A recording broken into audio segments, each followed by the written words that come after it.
batal. Kalau bukan mahram berarti batal. Tapi tempel kulit dengan bukan mahram itu batal kalau memenuhi persyaratan. Apa syaratnya tempel kulit hukumnya batal ketika nempel dengan bukan mahram? Yang pertama, ayyakuna bil basyarati, tempelnya yaitu adalah kulit. Berarti dikecualikan bukan kulit, apa? Asinu, gigi. Misalkan istri bapak nyengir, lalu bapak pegang giginya tanpa nempel ke bibirnya, tapi giginya langsung, maka hukumnya tidak batal. Yang kedua, wadhufru, yaitu kuku. Seorang istri kukunya panjang sampai muter-muter gitu, dipegang ujungnya, ini nggak batal, nggak apa-apa karena bukan kulit. Jadi syarat nomor satu, nempel membatalkan wudu ketika dengan bukan mahram, yaitu ketika nempelnya bil basyarati, kulit dengan kulit. Kalau bukan kulit maka tidak batal. Apa? Yang pertama diantaranya adalah gigi, yang kedua yaitu adalah kuku, yang ketiga yaitu adalah asy'ar, yaitu adalah rambut. Istri rambutnya panjang, lalu bapak pegang rambutnya tanpa nempel ke kulitnya, maka hukumnya tidak batal, nggak apa-apa. Sebagian ulama memasukkan lagi yaitu apa? Tulang. Kalau seorang perempuan kecelakaan apa gimana, tulangnya nongol, ya, dipegang tulangnya doang, maka tidak batal. Tapi ini sangat jarang sekali. Yang mungkin terjadi yaitu adalah gigi atau kuku atau rambut. Ini maka tidak batal. Karena yang nempel harus kulit. Yang nempel harus kulit. Kalau bukan kulit berarti tidak batal. Yang kedua, syaratnya membatalkan wudu ketika nempel kulit itu adalah ikhtilaful jinsi, berbeda jenisnya. Artinya satu laki, satu perempuan. Kalau sama-sama laki-laki, sama-sama perempuan, maka hukumnya tidak batal. Walaupun tempel kulit langsung. Dengan banci gimana? Banci yang mana dulu? Kalau banci-bancian yang seperti biasanya laki jadi cewek biasa pasar biasanya suka ngamen itu ya. Gak tahu ini suka ada nggak di pasar? Masih.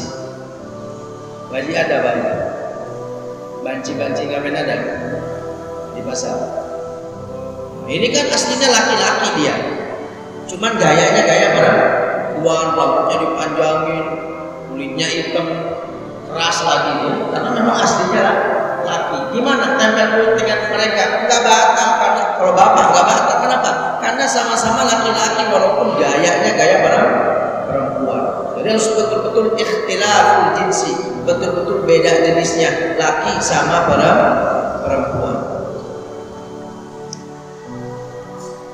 Kalau dengan banci batal. Kalau dengan banci yang dalam fikih yang sudah saya sampaikan kemarin apa? Yang punya dua kemaluan maka hukumnya batal. Kenapa? Si bapak nempel kulit dengan banci karena kemungkinan dia perempuan. Karena kan banci ini nggak jelas statusnya ini. Dikatakan laki-laki punya kemaluan perempuan, dikatakan perempuan punya kemaluan laki-laki. Ada gambarnya kalau dalam kitab Khalqul Insan namanya. Ada satu kitab seorang dokter dari Saudi yang mengarang kitab plus dengan dari ilmu kedokteran dengan ilmu fikih digabung. Sehingga ketika membahas banci ini loh gambarnya seperti ini, bentuknya seperti ini, yang dimaksud khunsa atau banci di dalam fikih. Jadi kemaluannya perempuan tapi ada nongolnya kayak laki-laki gini. Jadi dikatakan perempuan ada kemaluan laki-laki, dikatakan laki-laki ada kemaluan perempuan. Kalau banci yang seperti ini, ketika bapak tempel dengan dia batal, ketika ibu tempel dengan dia batal. Kenapa? Ibu ada kemungkinan si banci ini laki-laki, bapak ada kemungkinan si banci ini perempuan. Maka hukumnya batal. Beda perempuan dengan perempuan, laki dengan laki, jelas hukumnya tidak membatalkan. membatalkan. Yang ketiga, syaratnya tempel kulit membatalkan ayyakuna kabiroini, dua-duanya udah nyampe ke batas syahwat secara uruf, secara kebiasaan. Bagaimana gambarannya? Apakah ini sudah batal dengan kita atau tidak? Begitu bapak tempel kulit dengan seorang perempuan, anak masih agak kecil, ini kita batal apa enggak? Bagaimana dobitnya atau batasannya? Yaitu adalah gambarannya sekira ketika ada orang yang salimut tab'i, yang selamat wataknya atau selamat masih normal wataknya, kelelakiannya. Kan ada orang kan nggak normal, lihat anak kecil 2 tahun telanjang syahwat, ini namanya nggak normal.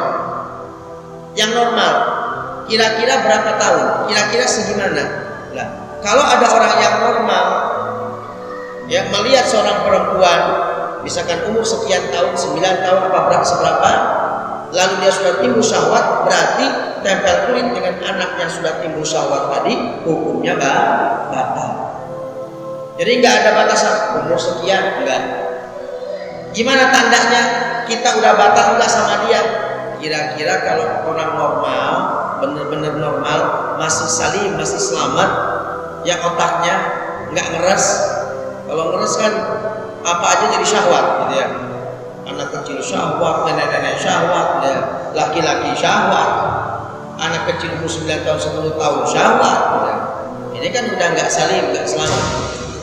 Andaikan salim, selamat, normal, ini timbul syahwat apa tidak? Kalau sudah timbul syahwat, maka berarti tempel kulitnya hukumnya batal.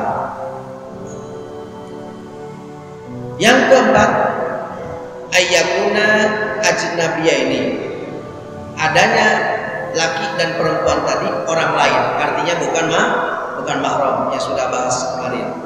Dan yang kelima, yang terakhir, ayyakuna bighairi hailin, adanya tempel kulit laki dan perempuan yang bukan mahram membatalkan wudu, yaitu ketika tidak menggunakan hail. Apa itu hail? Dalam bahasa Arab rupa ada istilah hail, ada istilah satir. Kalau satir mungkin sering dengar, bapak semua ibu tahu yang satir. Mana satir? Hah? Tahu satir nggak? Ini istilahnya apa ini? Ini korden ini? Hijab. Ya, bukan satir ya, harusnya satir. Kalau hijab itu ya satir. Jadi dalam fikih ada istilah satir, ada istilah hail. Kalau dalam syarat sholat nanti yang akan kita bahas, itu harus satir, harus yang menutupi kulit, satir itu artinya. Tapi kalau hail, yang penting menghalangi nempelnya kulit. Maka misalkan pakai kertas tempel kulit, ini kulit istri bapak, ya, tangan istri bapak, lalu dikasih kertas, tempel plek di sini, kulit bapak nggak nempel dengan kulit istri, maka berarti tidak batal. Jadi kalau misalkan bapak udah punya wudu, mau berangkat, sunnahnya kalau perjalanan itu kan punya wudu, habis wudu tapi istri belum salaman, gimana? Ya udah gini, nah salaman, maka hukumnya tidak batal.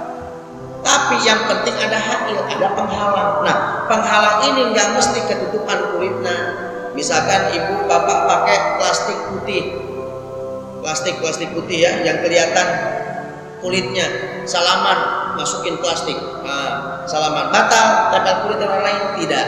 Kenapa? Karena ada hail, ada penghalang antara kulit kita dengan kulit perempuan tadi. Beda dengan bab sholat, ini bab wudu ini. Kalau bab sholat harus satir, harus yang menutupi kulit. Jadi kalau ada orang sholat pakai apa? Pakai plastik putih, kelihatan auratnya, kelihatan, maka hukumnya batal. Walaupun ada hail, ada penghalang, kita tempel kulit, ada penghalang, tapi dia tidak menutupi, maka dalam bab sholat tidak sah. Jadi kalau dalam bab wudu namanya hail, yang penting penghalang kelihatan kulit atau tidak, yang penting nggak tempel kulit secara langsung. Tapi kalau dalam bab sholat nanti akan kita bahas, syaratnya harus satir, harus menutupi, dan menutupi yang dipakai. Jadi misalkan ada orang malam-malam gimana, matiin lampu semuanya, gelap, sendirian di kamar sholat, Allahu Akbar telanjang, nggak boleh. Karena harus ada satir, ada yang menghalangi, menutupi. Atau misalkan begini, ini orang dikasih chat, ada kan sekarang ya, demi nyari duit, di chat semua, mukanya, seluruh tubuhnya, diam aja gini ya. Ada yang kayak gitu kan. Kalau di barat-barat itu banyak. Itu gimana? Walaupun kulitnya nggak kelihatan, tetap nggak boleh ketika sholat menggunakan itu. Dicat semua tubuhnya, nggak sah. Kenapa? Karena pertama, walaupun satir, tapi tidak dipakai. Sebab syaratnya harus menutupi kulit dan dipakai. Insya Allah nanti itu pembahasan panjang lebarnya di bab sholat. Nggak tahu kapan ini. Ya masih jauh. Insya Allah. Sekarang kita bahas hail dulu. Kalau dalam bab dulu namanya hail. Apa hail?